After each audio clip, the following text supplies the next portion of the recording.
ဒီမြန်မာပြည်ကြီးကိုကောင်းချီးပေးဖို့အေးတတာကတော့သူ့လူမျိုးအတွက်သူဆုတောင်းတယ်ဟုတ်တယ်နော်ဆရာမတို့လည်းဆရာမတို့လူမျိုးဖြစ်တဲ့မြန်မာလူမျိုးအချင်းချင်းအတွက်သင်ဒီနေ့ဆုမတောင်းလို့မရဘူးသင်ဒီနေ့ဒူးမထောက်လို့မရဘူးသင်ဒီနေ့ဖယားကိုမပြောပေးလို့မရဘူးသင်အားဖြင့်ဘုရားသခင်ရဲ့မာစခြင်းလက်တော်ခံစားမှာဖြစ်တယ်ဟာလေလုယာအာမင်သင်အားဖြင့်ပဲဘုရားကကောင်းချီးပေးမှာဖြစ်တယ်အဲဒါကြောင့်မျက်စိမဖွင့်ဘူးမျက်စိနှိမ့်မယ်ဆိုတော့မြန်မာပြည်ကြီးဘုရားသခင်ကောင်းချီးပေးဖို့သင်တန်းကဆက်လက်ပြီးဘုရားသခင်အထူးပါရှိပေးဖို့ဝိညာဉ်တော်ဘုရားကလမ်းပြပို့ဆောင်ပေးဖို့အသက်တာမှာလည်းဘုရားသခင်ကတရက်ပြီးတရက်စကားပြောဖို့အရောက်စီတိုင်းရဲ့အသက်တာမှာတခြင်းများအဖြစ်လည်းဘုရားသခင်ကအသက်တာမှာခွန်အားပေးဖို့ဒီနေရာတွေအတွက်ဆရာမတို့အတန်းထွက်ပြီးတော့ဆုတောင်းမယ်တခြင်းလေးတစ်ပုတ်ချီးမွမ်းရင်းနဲ့နော်တခြင်းဆိုပြီးတာနဲ့အားလုံးအတန်းထွက်ပြီးဆုတောင်းမယ်ဆုတောင်းပြီးတော့မှတိုင်းပြည်အတွက်ကိုနော်ဆရာမခွန်တော်ရအဆုံးသက်ဆုတောင်းပေးမှာဖြစ်တယ်မြန်မာပြည်အတွက်ဆိုရအောင်နော်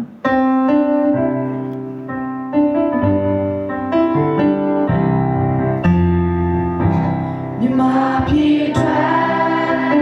ခရစ်တော်ဖြစ်ရမယ်မြန်မာပြည်အတွက်ခရစ်တော်ဖြစ်ရမယ်ယုံကြည်ချက်ဆုံးဖြတ်ချက်သာရဲ့ဆောင်ရမယ်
လူတိုင်းကေတင်ချင်းကိုရပ်ပြီးမှတမန်တရားကိုသိဖို့လို့ဟာကိုရောအလိုတော်ရှိသောကြောင့်ကျေးဇူးတော်ကိုချီးမွမ်းနေထိုကိုရောအလိုတော်ရှိတဲ့အရာမြန်မာနိုင်ငံမှာပြည်စုံနိုင်ဖို့လို့ဟာဒီမှာရှိတဲ့အယုတ်စီတိုင်းကိုအသုံးပြုတော်မူပါအယုတ်စီတိုင်းတိုက်ဆဲဆိုမနေပေးနဲ့ဘုရားသခင်ပေးထားတဲ့အရာတွေကိုအသုံးပြုပြီးမှ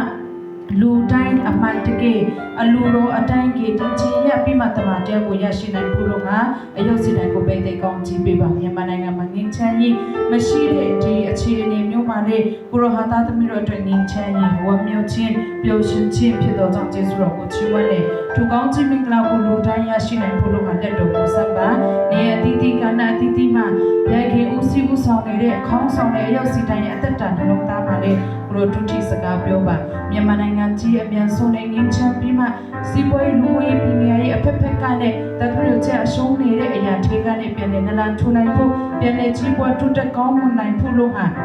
ဒါသမီးတို့တက်နိုင်တဲ့အရာမရှိဘူးလုံနိုင်တဲ့အရာမရှိဘူးဒါသမီးတို့အရာကတဲ့ကိုတက်ဆွမ်းနိုင်တဲ့ဖျားရှင်မှာဆူတောင်းခြင်းပဲဒါသမီးတို့တက်နိုင်တဲ့အရာဖြစ်တဲ့ကိုရောလူတော်ရှိတဲ့စံတက်တော်ကိုဆက်ပြီးမှဒါသမီးတို့တောင်းလျှောက်တဲ့အရာတွေအားလုံးကိုမြန်မာနိုင်ငံပေါ်မှာပြည့်စုံစေပါကိုရောကိုယေရှုတင်နေအရာကတဲ့ကိုရောထမအနတ်နဲ့ယေရှုနာမဖြင့်ဆူတောင်းပါ၏အာမင်